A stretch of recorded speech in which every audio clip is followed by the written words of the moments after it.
Sizə bir söz deyim. Siz deyirsiniz ki, mən gözaltından qorxuram. Amma qorxsaz da, yəni bir sizin bu probleminizi həll edəcək gözaltıdır. Gözünüzün altı çox çökəkdədir, çox qaradır. Yəni sizi dəhşət yorğun, xəstə, belə narazı kimi, küskün kimi göstərir. Mütləq gözünüzün altına dolğu olmalıdır. Həlli yolunuz budur. Ondan sonra ağız ətrafınızı istəyirəm açmaq. Ondan sonra istəyirəm biraz buranızı kiçiltmək və 5-7 nöqtə ilə də üzünüzü qaldırmaq. Yəni durum istədim ki, sizə gicgah dolgusu lazımdır. Yox, çox yaxşıdır. Yanağınız özünüzünki şirindir. Sadəcə olaraq bura lifting lazımdır ki, qalxsın. Bir də bu hissənizi, buxağınız özünüz görsünüz. Buxağını istəyirəm. Bu hissələrinizi lipolitiklə kiçiltmək istəyirəm. Ən azı 3 seans olmalıdır, 15 gündən bir. Bunun qayda qanunu budur. Korset taxacaqsınız, əlinizlə masaj eləyəcəksiniz. Öyrədəcəm bunların hamısını. Yəni o korset falan taxmaqlar axşamlar evdədir. Sizə xeyrinizədir ki, yəni prosedur eləmədiniz, heç olmasa nəticəsini görəsiniz. Kilo alsanız, kilonuzun üstünə kilo gəlsə, yenidən bu pillər əmələ gələcək. Yəni bu lipolitik ömürlük deyil. Sadəcə olaraq kiçildir. Yəni belə qıraqdan baxan həmişə deyir, sən öz üzün kimi elə, amma biz özümüz də həmişə üzümüz nə olsa, belə kiçik də görsəniz, biz özümüz də özümüzə lipolitik eləyirik. Çünki hər zaman o lazım olur. İstəmirik artıq pibır ilə üzdən ilə gəlsin, qarşısını alırıq. Seçim sizindir. Dodağınız özünüzünki qəşəngdir. Yəni dəyişən falan bu şeylərdən sonra artıq üzə çıxsa deyə bilərəm, təklif edə bilərəm. Amma hal-hazırda öz dodağınızın forması çox qəşəngdir.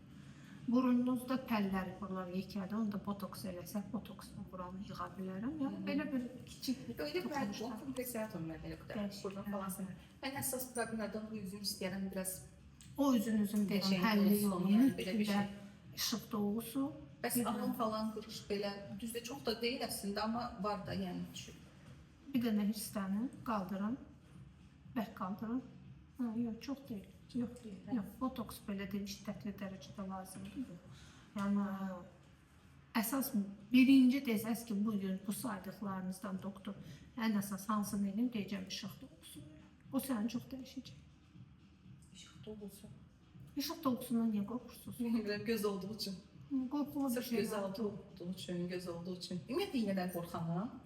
O ki qaldı sırf ən təhlükəsiz prosedurumuz işıq dolgusudur. Ən təhlükəsiz. Amma düzgün vurularsa, düzgün preparat seçilərsə.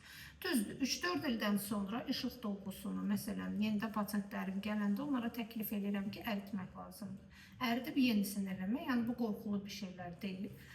Olur ki, heç əritmədən üstünə eləyirik. Olur ki, məsələn, kimdəsə biraz, çünki işıq gözaltı ilə bir nahiyədir ki, həssasdır, nazikdir, görsənəndir. Bəzən problemlər də olur. O problemlərin hamısı həlli yolu var. Yəni, ömürlük, fəsaddır, nəsə kiməsə ziyan veriləcək bir problemlər olur. Mən öz gözümün altında artıq ikinci dəfə də eləmişəm. Nə zəif görmür, nə bir şey. Keçən dəfə bir pasient gəlib, deyir, işıq dolğudan sonra gözüm zəifliyib. Deyirəm, neçə il əvvəl eləmişsən? Deyir, 6 il əvvəl. Deyirəm, neçə yaşınız var? Deyir ki, 47, indi 47-dir. Deyirəm, xan, 47 yaşında adam gözü zəifləməyə başlayır da. Yəni, bunu niyə biz yönləndiririk ki, işıq dolğuya və yaxud da botoksa? Bu belə deyil axı. Yəni, elə bir şeylər yoxdur ki, ay işıq dolğu gözümü zəiflətdi, ay botoks gözümü zəiflətdi. Bu kimi, yəni, problemlər olmur. Yəni, prosedurların üstünə atmaq lazım deyil.